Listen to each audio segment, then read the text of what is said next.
Hello friends, آپ سن رہے ہیں فریڈرک اینگلس کی لکھی ہوئی کتاب خاندان، ذاتی ملکیت اور ریاست کا آغاز۔ انپیٹو گنٹن گن کے باہر شادی کا فقرہ صرف اسی ایک عبارت میں استعمال ہوا ہے۔ روم کے سارے ادب میں کہیں یہ لفظ نہیں ملتے۔ لفظ انوبرے جس کا مطلب باہر شادی کرنا ہوتا ہے، لیوی کی کتاب میں ہی 3 مرتبہ ملتا ہے، لیکن کہیں بھی اس کا استعمال گن کے سلسلے میں نہیں کیا گیا ہے۔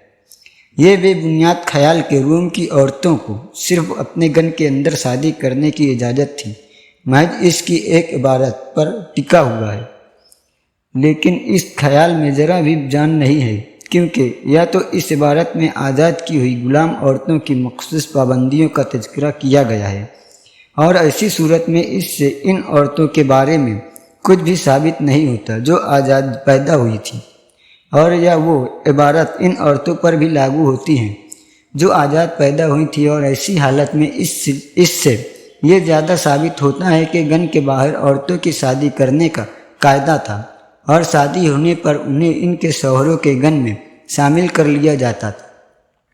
اس لیے یہ اقتباس مومسن کی رائے کے خلاف مورگن کی رائے کو تقویت پہنچاتا ہے۔ روم کے قائم ہونے کے 300 برس بعد بھی مورگن کے بندھن اتنے مضبوط تھے کہ فن بین نامی ایک پنتریسین سرفا کے گن نے سینٹن سے اجازت لے کر پڑوس کے وئی نامی شہر میں اکیلے ہی چڑھائی کر دی تھی۔ کہا جاتا ہے کہ 306 فیبین چڑھائی کرنے نکلے تھے، اور راستے میں چھپے ہوئے دشمنوں نے ان کا صفایا کر دیا۔ صرف ایک لڑکا زندہ بچا جس نے گن کو آگے چلایا۔ جیسا کہ ہم اوپر بتا چکے ہیں، 10 گن مل کر ایک فریٹری بنتی تھی جو روم میں کیوریا کہلاتی تھی، اور اس یونانی فریٹری سے زیادہ اہم ذمہ داریاں ادا کرنی ہوتی تھی۔ ہر کیوریا کے الگ الگ مذہبی رسم و رواج، تبرکات اور پروہت پجاری ہوتے تھے۔ یہ پروہت مل کر روم کی ایک پروہت منڈلی بناتے تھے۔ 10 کیوریا مل کر ایک قبیلہ بنتا تھا جو کہ شروع میں دوسرے لاطینی قبیلوں کی طرح شاید خود اپنے سردار چننا کرتے تھے۔ یہ سردار جنگ میں قبیلہ کی رہنمائی کرتے تھے اور ساتھ ہی بڑے پروہت کے بھی کام کرتا تھا۔ 3 قبیلے مل کر رومی ذاتی پاپولیشن رومنس کہلاتے تھے۔ اس طرح رومی ذاتی میں صرف وہی لوگ شامل ہو سکتے تھے جو کسی گن کے اور اس لیے کسی کیوریا اور قبیلے کے ممبر تھے۔ ان لوگوں کا پہلا دستور حزب ذیل تھا۔ امور عامہ کے انتظام سینٹنٹ کے ہاتھ میں تھا۔ سینٹنٹ کے ممبر، جیسا کہ نیبور نے سب سے پہلے صحیح بتایا تھا، 300 گنوں کے سردار ہوتے تھے۔ گنوں کے سرداروں کی حیثیت سے وہ باپ یا پاترے کہلاتے تھے، اور ان سب کی بحیثیت ایک جماعت کے سینٹنٹ نام تھا، جس کا مطلب ہے بزرگوں کی جماعت، کیونکہ سینٹس کا مطلب ہے بوڑھا۔ یہاں بھی چونکہ ہر گن کے سردار کو عام طور پر ایک مخصوص خاندان میں سے چننے کا رواج تھا، اس لیے ان سے پہلا موروثی سرفا کا طبقہ ہوا۔ یہ خاندان اپنے کو پتریشن کہتے تھے اور دعویٰ کرتے تھے کہ سینٹ کا ممبر ہونے اور ریاست کے مختلف عہدوں پر مقرر ہونے کا حق صرف انہی کو ہے۔ کچھ دنوں بعد عوام نے ان کے اس دعوے کو مان لیا اور وہ ایک اصلی حق بن گیا۔ پرانی روایت کے مطابق یہ بات اس طرح کہی جاتی ہے کہ پہلی بار جو لوگ سینٹنٹ کے ممبر چنے گئے تھے، ان کو اور ان کی آئندہ نسلوں کو رومولس نے پریتریشن سرفا کے طبقہ کا مرتبہ اور اس کے کچھ مخصوص حق عطا کیے۔ ایتھنیز کی بولے کی ماننی رومی سینٹنٹ کو بھی بہت سے معاملوں میں فیصلہ کر دینے کا اختیار تھا، اور زیادہ اہم معاملوں میں، مثلاً کوئی نیا قانون بنانے کے سوال اٹھنے پر ابتدائی بحث سینٹنٹ میں ہوتی تھی اور فیصلہ عوامی اسمبلی میں کیا جاتا تھا، جو کہ کیوریاؤں کی اسمبلی کہلاتی تھی۔ اسمبلی میں لوگ اپنی اپنی کیوریا کے ممبروں کے ساتھ بیٹھتے تھے، اور ہر کیوریا میں شاید ایک گن کے لوگ ساتھ بیٹھتے تھے اور سوالوں پر فیصلہ کرتے وقت 300 کیوریاؤں میں سے ہر ایک کا ووٹ ہوتا تھا۔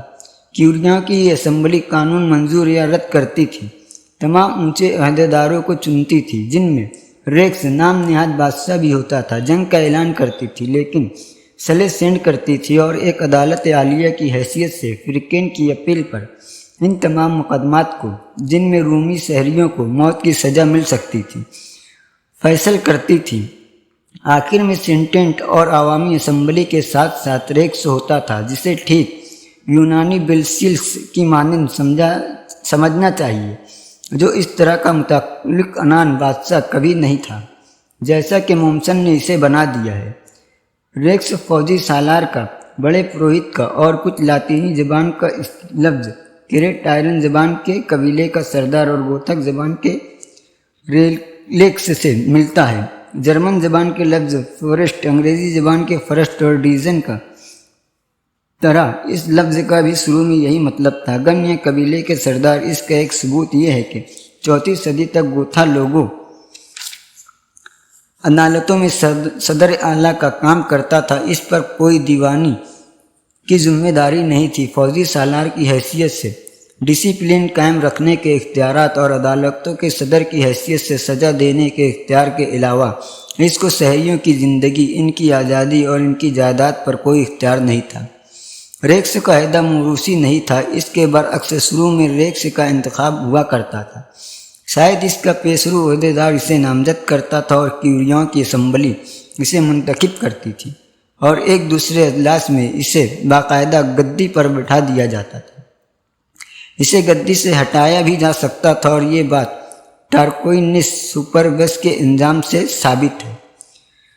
سورمائی عہد کے یونانیوں کی طرح نام نہاد بادشاہوں کے زمانے کے رومی لوگ بھی ایک فوجی جمہوریت میں رہتے تھے جو گنوں، فیکٹریوں اور قبیلوں پر مبنی تھی، اور اسی سے اس کی نشو و نما ہوتی تھی۔ اگرچہ یہ سچ ہے کہ کیوریائی اور قبیلے ایک حد تک بناوٹی ڈھنگ سے قائم کیے گئے تھے، لیکن انہیں اس سماج کی اصلی اور قدرتی نمونوں کے مطابق بنایا گیا تھا جس سماج سے وہ پیدا ہوئے تھے، اور جو ان کے قائم ہونے کے وقت بھی چاروں طرف سے ان کو گھیرے ہوئے تھا۔